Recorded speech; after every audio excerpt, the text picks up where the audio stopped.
स्वागत है आपका एसएस क्लासेस में। जैसे कि अभी आप लोगों का यहाँ पे बिहार एससीईआरटी और एनसीईआरटी का जो सीरीज चल रहा था, इस सीरीज़ का ये नेक्स्ट वीडियो है। जैसे कि पता होगा, अभी हम लोगों ने यहाँ पे क्लास 9 का ज्योग्राफी आपको पढ़ा रहे हैं, जिसमें आपका ये नेक्स्ट पार्ट होने वाला है। इससे पहले के पार्ट में already chapter 1, chapter 2, chapter 3, chapter 4, chapter 5, chapter 6, यहाँ पे 5 तक, यहाँ पे चैप्टर 5 तक कंप्लीट हो गया था। ठीक है, तो आज जो ये वीडियो होने वाला है वो चैप्टर 6 का होने वाला है।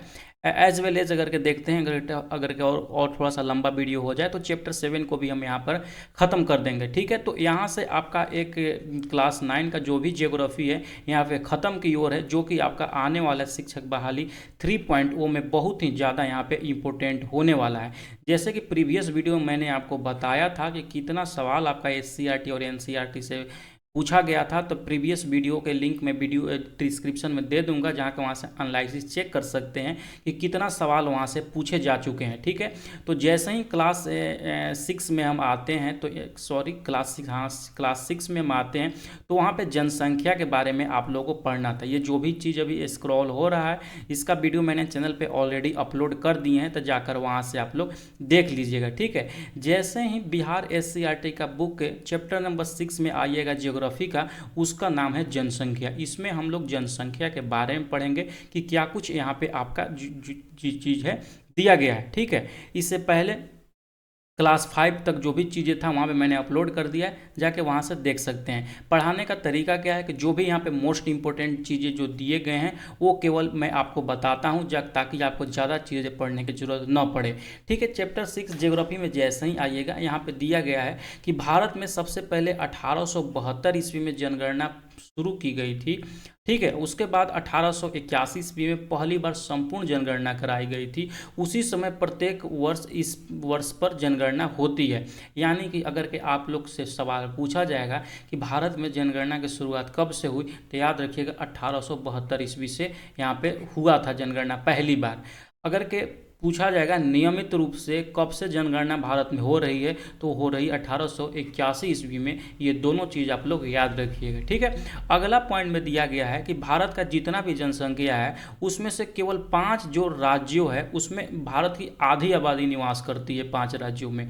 वो राज्य कौन कौन सा है, जैसे कि यहाँ पे देख सकते हैं। आगे बढ़ने से पहले मैं आप लोगों को बताना चाहता हूँ, जितने भी लोग घर बैठे अपना बीपीएससी टीआरई 3.0 का तैयारी कर रहे हैं, या कोई भी ऐसा वनडे एग्जाम का तैयारी कर रहे हैं, उनके लिए जो मैं आपका बीपीएससी का सिलेक्शन किट बनाया हूं, बहुत ही यहां पे इंपॉर्टेंट होने वाला है। खास करके जो मद्देनजर रखा गया है, इसमें आपका बिहार स्टेट हो गया, सक्षमता परीक्षा हो गया, या बीपीएससी का 3.0 आपका एग्जाम हो गया, उसको देखते हुए इस कोर्स को मैं मतलब नोट्स को बनाया हूं, जो कि आपका सिलेबस है बीपीएससी का टीआरई का एग्जाम का, वो चाहे पीआरटी के लिए हो, टीजीटी के लिए हो, या पीजीटी के लिए हो, ये सिलेक्शन किट सबके लिए काम आएंगे। ठीक है, इसमें मैं आपको क्या क्या कंटेंट प्रोवाइड करने वाला हूं, आप एक बार देख लीजिएगा। जो सिलेबस है जिससे आपका सिलेक्शन होने का बहुत ज़्यादा चांसेस बढ़ जाएंगे, वही चीज़ मैंने यहाँ पे अवेलेबल मतलब कराने का कोशिश किया हूँ आपको, जिसमें कि एससीईआरटी और एनसीईआरटी जो भी है चैप्टर वाइज नोट्स मैं आपको दे दूंगा। याद रखिए, ये सारा चीज़ जो मैं अवेलेबल करा पाऊंगा ओनली हिंदी मीडियम में करा पाऊंगा। ठीक है,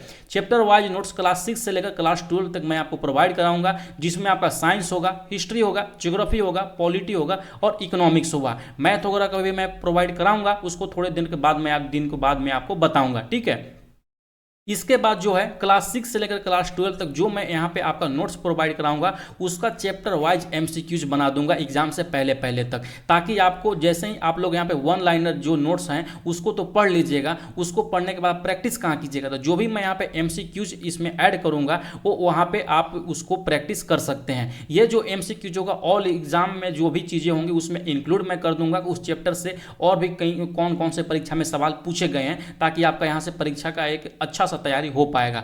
अगला पॉइंट जो तीसरा नंबर कंटेंट में मैं आपको प्रोवाइड करने वाला है, बीपीएससी का प्रीवियस ईयर क्वेश्चंस। अगर कि आप लोग टीआरई 1 और 2 को एनालिसिस कीजिएगा कि बीपीएससी का प्रीवियस ईयर क्वेश्चन से बहुत सारा सवाल वहां पे देखने को मिले थे, तो उसका मैं सब्जेक्ट वाइज एमसीक्यूज आपको प्रोवाइड कराऊंगा। हर सब्जेक्ट का, चाहे हिस्ट्री हो, चाहे वो ईवीएस हो, आपका ज्योग्राफी हो, पॉलिटी हो, साइंस हो, मैं सारा कुछ यहाँ पे प्रोवाइड कराऊंगा आपको। ठीक है, यहाँ तक कि बीपीएससी का जो मैथ का प्रीवियस ईयर क्वेश्चन है विद सोल्यूशन मैं आपको वहाँ पे प्रोवाइड करा दूंगा।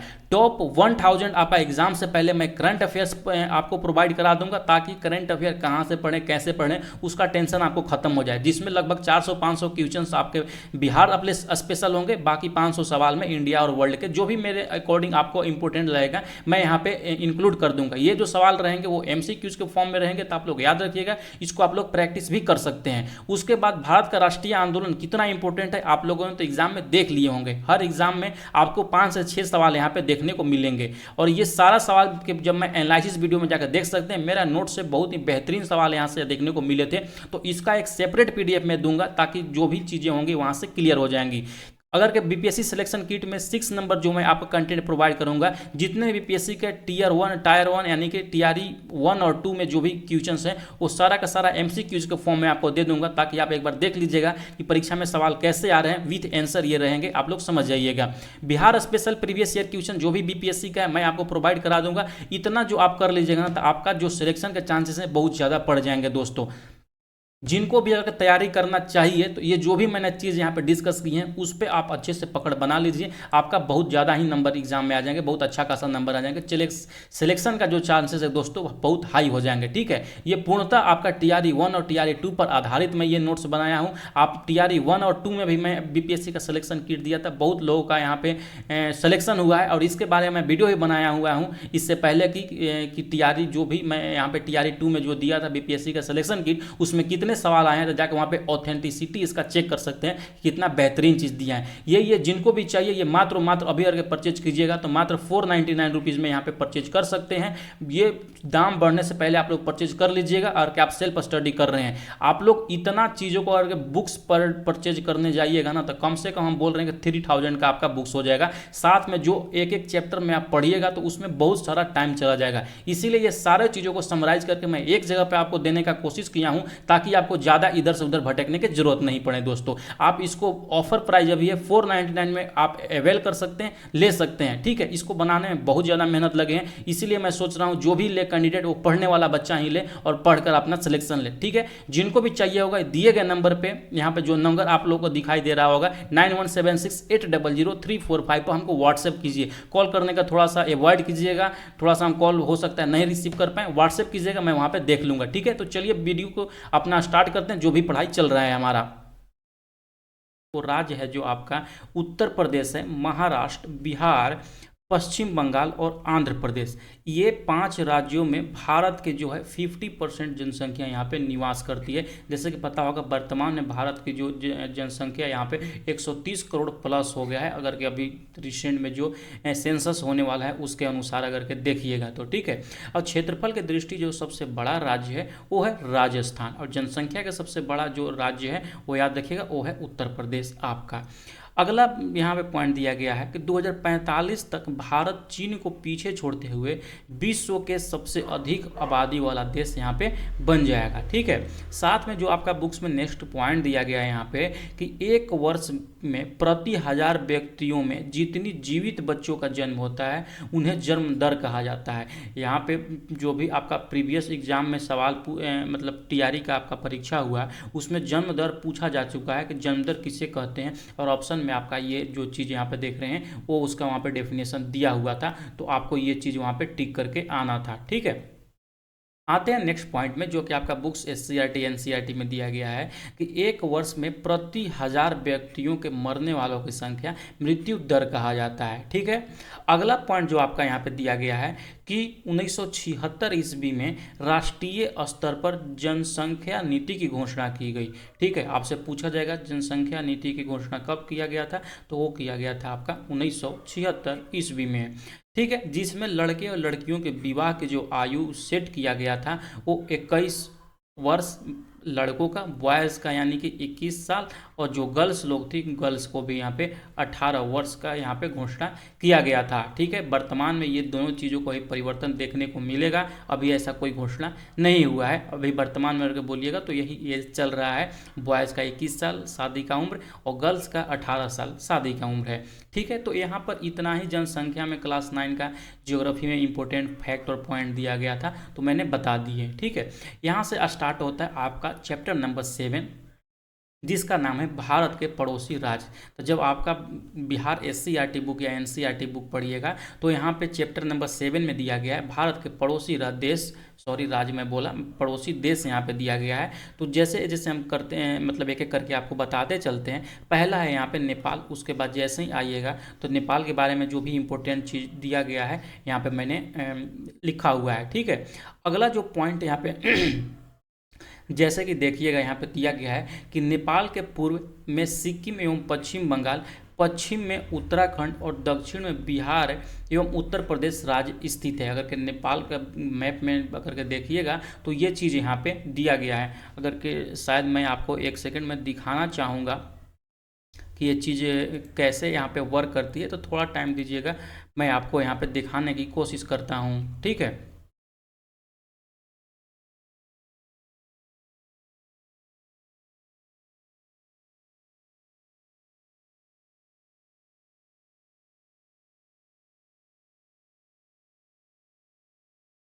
मैप नहीं मिल रहा है, कोई दिक्कत नहीं है। यहाँ पे मैं आपको इंडिया मैप हम सर्च करके ही दिखा देते हैं कि क्या कुछ है। ये देखना जरूरी है, अगर मैप से आप जब पढ़ते हैं कि एक बार में आप वहाँ पे याद कर लेते हैं उन सारे चीज़ों को। ठीक है, तो जैसे ही इस मैप को हम ओपन करते हैं तो अगर के आपको ये चीज़ नज़र आ रहा होगा,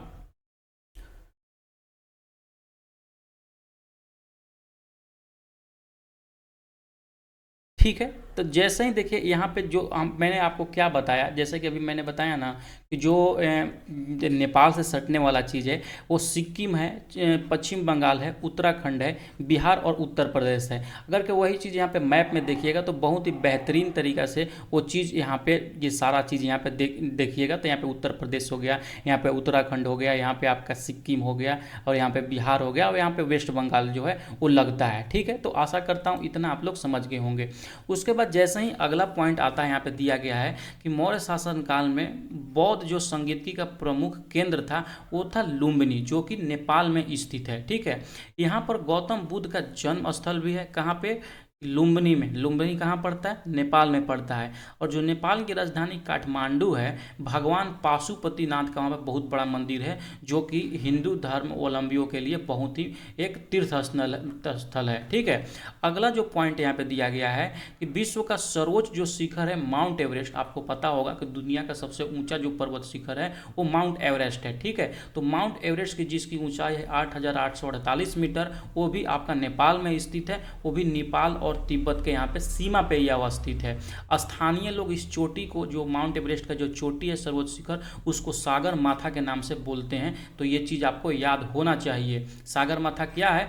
तो यहाँ पे माउंट एवरेस्ट की सबसे ऊंची चोटी को नेपाल में लोग बुलाते हैं। साथ ही साथ जो गौरी शंकर है, संसार की सबसे ऊंचे पर्वतों में अपना स्थान रखती हैं गौरी शंकर। ये सवाल पूछा जा सकता है आपका कि गौरी शंकर मतलब क्या है, कि या तो किस देश में स्थित है। तो याद रखिएगा गौरी शंकर जो पर्वत है वो नेपाल में अवस्थित है। ठीक है, अगला पॉइंट है, अगला पॉइंट में कि नेपाल में अन्य शिखरों में अन्नपूर्णा पर्वत शिखर, धौलागिरी पर्वत शिखर और नेपियू पर्वत शिखर, ये सब का सब नेपाल में है। सवाल डायरेक्ट ऐसे पूछता है कि अन्नपूर्णा पर्वत शिखर इनमें से किस देश में अवस्थित है? 4 को दे देगा ऑप्शन, भारत, पाकिस्तान, नेपाल और चाइना, तिब्बत। तो वहाँ पे आपको ये चीज़ सही करके आना रहता है। ठीक है, अगला पॉइंट अगर इस बुक्स में देखिएगा दिया गया है यहाँ पे कि यहाँ की सबसे लंबी नदी जो है वो कर्णाली नदी है। यहाँ मतलब नेपाल की सबसे लंबी नदी कर्णाली नदी है, जो घाघरा की सहायक नदी तथा पश्चिमी नेपाल में बहती हुई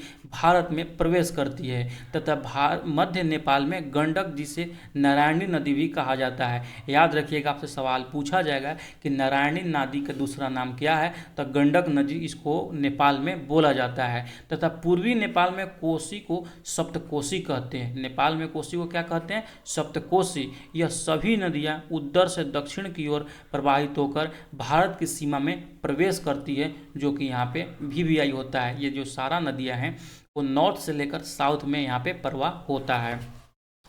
अगला जो पॉइंट दिया गया है आपका कि नेपाल में 25.4% भूमि पर वन है तथा 13% पर चारागाह है। यहाँ पे एज इट इज जो भी आपका NCERT SCERT बुक्स में दिए गए हैं, मैंने वही चीज़ यहाँ पे ऐड किए हैं और यही सब सवाल आपका बिहार शिक्षक भारती में पूछता है। अगला पॉइंट जो दिया गया है कि यहाँ पे नेपाल में 18% भूभाग पर खेती होती है, जिसका मुख्य खाद्यान्न जो है चावल हो गया, मक्का, गेहूँ, ज्वार बाजरा इत्यादि है। ठीक है, भारत के सहयोग से देवी घाट जल विद्युत परियोजना चालू किया गया है। तो आपसे सवाल पूछा जाएगा कि देवी घाट परियोजना भारत के किस पड़ोसी राज्य के साथ साझेदारी है? तो याद रखिएगा वो हो जाएगा आपका नेपाल। ये सवाल आ सकता है, VVI है। अगला पॉइंट है कि काठमांडू देश की इसकी नेपाल की राजधानी है तथा सड़क मार्ग द्वारा चीन और भारत से ये जुड़ा हुआ है। और पोखरा जो वहाँ का एक दूसरा बड़ा नगर है, और बीजपुर, बिजरंग, जनकपुर वहाँ का व्यापारिक नगर है। ये सवाल हो सकता है कहीं पूछ दे, तो ये चीज़ याद रखिएगा। अगला जो पॉइंट है कि यदि नेपाल में संभावित विकास स्तर प्राप्त हो जाए तो यह देश पूर्व का स्विट्जरलैंड बन सकता है। आपको ये सवाल पूछा जा सकता है कि भविष्य में पूर्व का स्विट्जरलैंड कौन सा देश हो सकता है? तो वहाँ पे आपका नेपाल का सही टिक करना होगा आपको।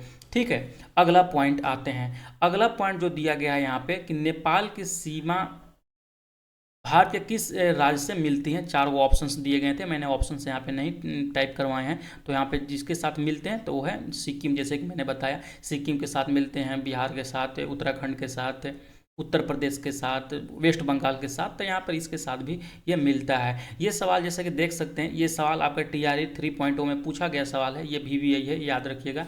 6 to 8 में ये सवाल पूछा गया है कि महाभारत लेख क्या है? तो वह एक पर्वत श्रृंखला है। ये कहाँ पर स्थित है? जैसे कि मैंने बताया वो नेपाल में स्थित है। एक बार मैं आपको ये चीज़ को दिखा ही देता हूँ। ये सवाल हूबहू मैंने नोट्स प्रदान किए थे जिन भाई बंधु को, वहाँ पे इसको सही करके आए होंगे। ठीक है, थोड़ा समय दीजिए, मैं ये चीज़ को दिखा के चलूँगा, ताकि ये से क्या होता है ना, आपको एक कॉन्फिडेंस आता है कि जो चीज़ आप पढ़ रहे हैं वो सच में वहाँ पे कारगर है या नहीं, वो चीज़ आपके परीक्षा में वहाँ पे सवाल आ रहे हैं या नहीं। ठीक है, तो थोड़ा समय दीजिएगा। जैसे ही क्लास 6 to 8 का मैं यहाँ पे ओपन किया हूँ SST का पेपर, तो आप लोग के पास भी अगर ये पेपर्स होगा तो वहाँ पे देख सकते हैं। यहाँ पे मैं आपको चीज़ दिखाता हूँ कि वो सवाल था जो कहाँ पे पूछा गया था। ठीक है, 1 सेकेंड टाइम दीजिएगा। मैं ये सवाल को यहाँ पे अच्छे से टिक करके रखा हुआ हूँ कि ताकि मैं आपको दिखा सकूँ कि जो चीज़ आप पढ़ रहे हैं वो कितना इंपॉर्टेंट चीज़ आप लोग पढ़ रहे हैं। ठीक है, देखिए ये क्वेश्चंस नंबर 39 में अगर के एक बार ध्यान से देखना आप चाहें, क्वेश्चंस नंबर 39 में हम बताना चाहें क्लास 6 to 8 का ये SST का पेपर है। ठीक है, SST में जो फिलहाल में TRE 3 का एग्ज़ाम हुआ है उसका ये पेपर है। यहाँ पे यही पूछा गया था, महाभारत लेख नामक पर्वत कहाँ पर स्थित है?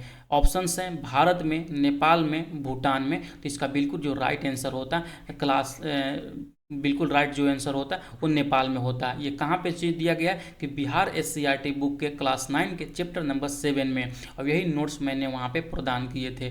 नोट्स से देखिएगा ना तो बहुत सवाल वहाँ पे आए थे। इसीलिए मैं बोलता हूँ कि जो मैं चीज़ एक बार दे रहा हूँ ना आपको, या जो पढ़ा रहा हूँ, अगर कि आप ध्यान से पढ़ लीजिएगा ना तो जो 40 नंबर आपका सब्जेक्ट से पेपर आता है, और मैं बोल रहा हूँ कि 30 नंबर आपका नॉर्मली आ जाएंगे बिना ज़्यादा कोई मेहनत किए हुए। यहाँ पे जैसे कि देख सकते हैं सारा चीज़ मैंने बताया था।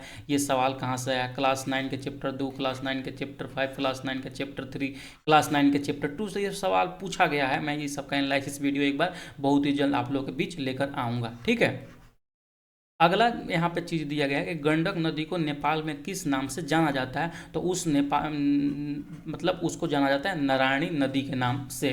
ठीक है, अगला देश आता है भारत का पड़ोसी देश में भूटान आता है। भूटान भारत का पड़ोसी देश है। भूटान के उत्तर में चाइना है, पूर्व में अरुणाचल प्रदेश, दक्षिण में असम और पश्चिम में यहाँ पे सिक्किम है। जैसे कि अगर के यहाँ पे ये चीज़ देखना चाहें तो यहाँ पे देख सकते हैं। ठीक है, तो यहाँ पे सारा चीज़ दिया गया है आपका।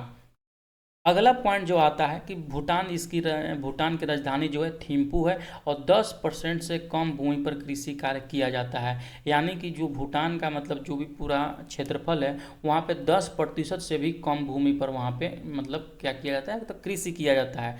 वहाँ का जो मेन प्रमुख नगर जो है थिम्पू हो गया और पुनाखा हो गया। जैसे ही नेपाल ने मैंने बताया, नेपाल का जो औद्योगिक नगर थे वीरगंज थे और जनकपुर थे। जनकपुर में जहाँ पे सीता जी की थी जहाँ से, ठीक है। अगला पॉइंट आता है यहाँ पे बांग्लादेश। बांग्लादेश के बारे में देख लेते हैं क्या चीज़ दिया गया। 1947 में भारत विभाजन के स्वरूप आपको पता होगा कि भारत के जब विभाजन हुआ तो यहाँ पे जो देश बना, एक जो देश बना यहाँ पे, वो बना यहाँ पे पाकिस्तान। पाकिस्तान और एक यहाँ पे जो देश बना वो बना वर्तमान में बांग्लादेश है, ठीक है। यहाँ पे अगर मैं मैप के थ्रू दिखाना चाहूँ तो यहाँ पे देख सकते हैं ये है पाकिस्तान और ये है आपका बांग्लादेश। तो स्टार्टिंग से ही ये बांग्लादेश नहीं था, ये चीज़ आप लोग याद रखिएगा। बांग्लादेश जब यहाँ पे आज़ाद हुआ था उस समय ये पूर्वी पाकिस्तान था। अब ये जो अभी वर्तमान का पाकिस्तान देखते हैं ये पश्चिमी पाकिस्तान था। तो उसी के बारे में आपके यहाँ पे बुक्स में दिया गया था। 1947 में भारत विभाजन के फलस्वरूप बांग्लादेश को पूर्वी पाकिस्तान के रूप में पाकिस्तान का एक अंग घोषित किया गया, ठीक है। लेकिन 17 दिसंबर 1971 ईस्वी को बांग्लादेश के नाम से यह स्वतंत्र राष्ट्र घोषित किया गया। यहाँ पे सवाल पूछा जाता है कि बांग्लादेश कब स्वतंत्र हुआ, तो कहीं कहीं 17 दिसंबर भी देता है, कहीं कहीं 16 दिसंबर भी देता है। तो आप लोग याद रखिएगा दोनों। 16 दिसंबर 1971 में यहाँ पे ये आज़ाद हुआ था। साथ ही साथ उत्तर में यहाँ पे भारत के असम है, पूर्व में त्रिपुरा है, मिजोरम एवं पश्चिम बंगाल राज्य इससे सटता है। जैसे कि यहाँ पे देख सकते हैं, यहाँ पे सारा चीज़ इसका लोकेशन आप लोग देख सकते हैं। जो बांग्लादेश जो साझा करता है सीमा, मेघालय वगैरह हो गया, यहाँ पे पश्चिम बंगाल वगैरह यहाँ पे शेयर करते हैं, ठीक है। आशा करते हैं समझ गए। और यहाँ पर देश का जो 98% आबादी जो है वो बंगाली समुदाय का है। शेष लोग जनजाति हैं और जो इसमें भी 98% में से 83% जो लोग हैं वो मुसलमान हैं, बंगाली मुसलमान जिसको बोल सकते हैं यहाँ पे। अगला जो आता है कि बांग्लादेश के पूर्वी पर स्थित कॉक्स बाजार विश्व का सबसे बड़ा बालुई बीच है वहाँ पे, यानी कॉक्स बाजार में, जो कि बांग्लादेश के पूर्वी भाग में स्थित है। अगर ये मैप देखना चाहे तो पूर्वी भाग यहाँ पे हुआ, तो यहीं पे ये कॉक्स बाजार यहाँ पे स्थित है, ठीक है। ये सबसे बड़ा विश्व का बालुई बीच है, तो ये एक इम्पोर्टेंट चीज़ है, आप लोग इसको याद रखिएगा। अगला पॉइंट जो दिया गया है कि ब्रह्मपुत्र को बांग्लादेश में जमुना कहा जाता है तथा गंगा और ब्रह्मपुत्र की संयुक्त धारा को पद्मा कहा जाता है। जब मैं इसका चैप्टर नंबर 1 या 2 पढ़ा रहा था, जिसमें नदी तंत्र के बारे में जब मैं पढ़ा रहा था, उसमें बताया था कि जमुना क्या है, पद्मा क्या है, मेघना क्या है, वहाँ पे सारा चीज़ मैंने अच्छे से पढ़ाया है। अगला पॉइंट जो दिया गया है इस चैप्टर में आपका कि बांग्लादेश का जो कुल क्षेत्र है 6.7% भाग वन पाया जाता है यहाँ पे। उसके बाद यहाँ पे जो भी यहाँ का अर्थव्यवस्था है, इकोनॉमी यहाँ पे जो टिका हुआ है वो यहाँ पे एग्रीकल्चर पर है, यानी कृषि पर ही है। और देश का जो 80% जनसंख्या है वहाँ पे कृषि कार्य करती है, ये चीज़ भी आप लोग याद रखिएगा। और देश का 63% भूमि पर, यहाँ पे 63% भूमि पर कृषि किया जाता है। टोटल यहाँ पे वन है 6.7%। टोटल यहाँ पे जो वहाँ पे देश का इकोनॉमिक्स लगा हुआ है 80%, बाकी 63% भूमि पर यहाँ पे कृषि किया जाता है, ठीक है। आशा करता हूँ समझ गए होंगे। अगला जो पॉइंट दिया गया है, संसार का 50% जूट और जूट का सामान बांग्लादेश में निर्मित होता है। तो ये चीज़ भी आप लोग याद रखिएगा कि जो भी जूट का जो सामान होता है 50% चीज़ें बांग्लादेश में निर्मित होता है। और भारत में कहाँ पे, बांग्लादेश जो सटा हुआ राज्य है यानी कि वेस्ट बंगाल में यहाँ पे चीज़ें होती है, ठीक है। जैसे कि यहाँ पे देखिएगा इस चैप्टर ने ये पॉइंट जैसे ही ख़त्म होता है बांग्लादेश के बारे में, तो इसमें कुछ सवाल पूछे गए हैं कि बांग्लादेश का पूर्व नाम क्या था। तो पूर्व नाम था आपका पूर्वी बंगाल। जैसे कि मैंने बताया जो वर्तमान का पाकिस्तान है उसका नाम था यहाँ पे पश्चिमी पाकिस्तान, और जो बांग्लादेश का था ये था आपका पूर्वी पाकिस्तान, ठीक है। लेकिन उससे भी पहले बांग्लादेश का जो नाम था वो पूर्वी बंगाल के नाम से था। जैसे कि जब बंटवारा नहीं हुआ था उस समय की बातें ये बोल रहा है, ठीक है। अगला जो चीज़ें यहाँ पे है कि भारत के साथ बांग्लादेश का स्थलीय सीमा कितनी लंबी है। तो टोटल भारत के साथ जो स्थलीय सीमा है 40-96 किलोमीटर है। आप लोग ये चीज़ याद रखिएगा।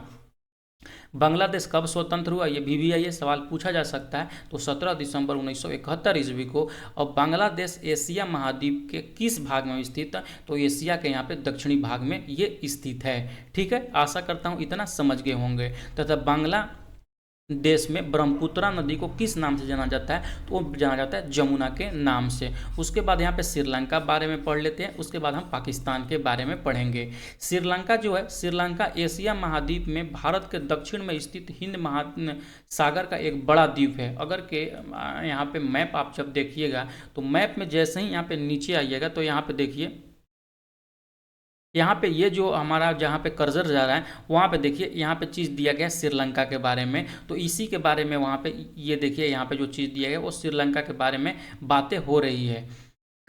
एक वो एक द्वीप है। द्वीप किसको बोलते हैं, जो चारों ओर पानी से घिरा हुआ क्षेत्र हो, उसको द्वीप बोलते हैं।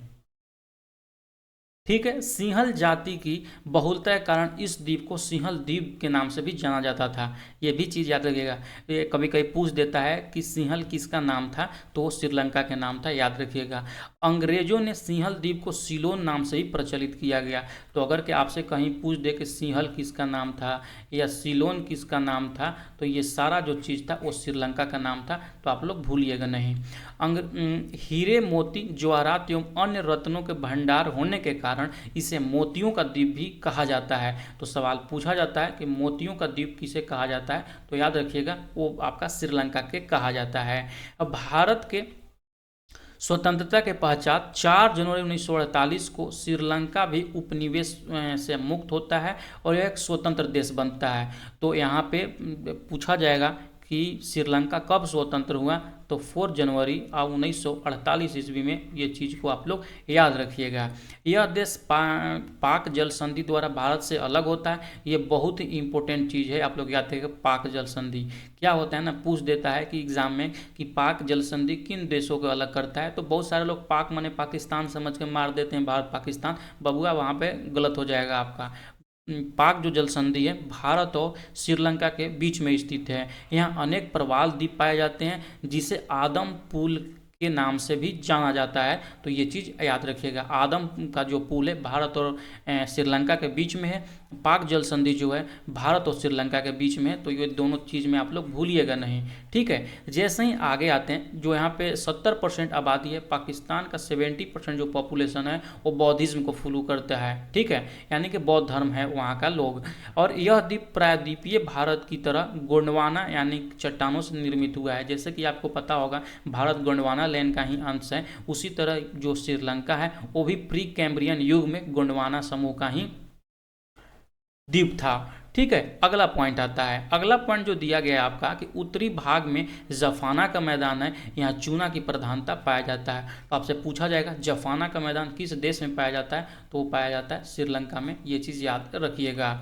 यहाँ सबसे ऊंची चोटी दिपुरता लगानलता है, जिसकी ऊंचाई 2527 मीटर है। तो ये चीज़ आप लोग भूलिएगा नहीं, ये सवाल पूछा जाता है आपसे कि पिदुरता लगानला का जो भी चोटी है वो किस देश में पाया जाता है, तो श्रीलंका में पाया जाता है। ठीक है, अगला जो पॉइंट दिया गया आपका कि प्रमुख नदियों में जो है महावली, गंगा, पान, अरूबी, ये सब जो नदी है वो श्रीलंका की नदी है। और जो सबसे लंबी नदी है श्रीलंका की वो महावली गंगा है। तो ये चीज़ भी आप लोग याद रखिएगा। श्रीलंका में वनों में रबर, सिनकोना, गटापरचा और चेरू की लकड़ियाँ मिलती हैं। करीब 30% भूमि पर वन पाए जाते हैं यहाँ पे। ठीक है, कितना परसेंट भूमि पर, तो 30% भूमि पर। अगला पॉइंट जो है कि यहाँ समुद्र से मोती निकालने का ही व्यवसाय प्रचलित है। इस कारण इस द्वीप को पूर्व का मोती भी कहा जाता है। मोतियों का द्वीप, पूर्व का मोती, सब इसी को कहा जाता है। अगला पॉइंट जो दिया गया है कि यहाँ के बंदरगाह में जो है त्रिकोमाली और कोलंबो 2 बंदरगाह है। त्रिकोमाली में एक नौसैनिक अड्डा भी है और उत्तर में जफाना उसके बड़े नगरों में से एक है। इसके अतिरिक्त रतनपुर, अनुराधापुरम और गाल भी यहाँ का प्रमुख नगर है। तो ये समझ लीजिएगा, ये कुछ यहाँ पे मिस्टेक लग रहा है हमको। अनुराधापुर और यहाँ पे रतनपुर, ये दोनों वहाँ का प्रमुख नगर है। कहाँ का, श्रीलंका का। श्रीलंका जल्दी से बताइए कमेंट सेक्शन में कब आज़ाद हुआ था। ये सवाल पूछा जा चुका है आपका टीआरई में, तो ये आपको पता होना चाहिए। श्रीलंका की आकृति कैसा है, तो अगर कि आकृति देखिएगा तो अंडा के समान है। मैं दिखाना चाहूँ, जैसे कि यहाँ पे देखिए नीचे में ये हुआ श्रीलंका, किस तरीका का है, अंडा की तरह है ना। तो वही पूछ रहे हैं किस तरीका का है, तो अंडाकार है। और पितुर दाल, जैसे मैंने ऊपर में बताया यहाँ पे, वो श्रीलंका का एक प्रमुख स्थलाकृति है। क्या है ये, एक शिखर है, पर्वत चोटी है, जैसे कि मैंने ऊपर में पढ़ाया। श्रीलंका की राजधानी कहाँ पे है, तो श्रीलंका की राजधानी कोलंबो है।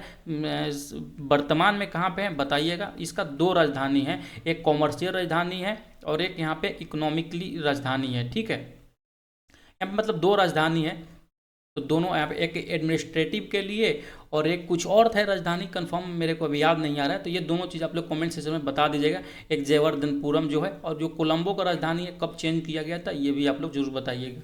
अगला पॉइंट जो निकल कर यहाँ पे आता है कि भारत से श्रीलंका को कौन अलग करता है, तो पाक जल संधि जो है यहाँ पे अलग करता है। श्रीलंका कब यहाँ पे आज़ाद हुआ था, जैसे कि मैंने ऊपर में बताया 4 जनवरी 1948 ईस्वी को यहाँ पे आज़ाद हुआ था, जैसे कि मैंने ऊपर में यहाँ पे बताया 4 जनवरी 1948 को ये आज़ाद हुआ था। ठीक है, तो फाइनली आपका यहाँ पे पड़ोसी देशों में श्रीलंका को तो निपटा दिए, अब स्टार्ट होने वाला है पाकिस्तान। पाकिस्तान के बारे में देख लेते हैं क्या इसका इतिहास है।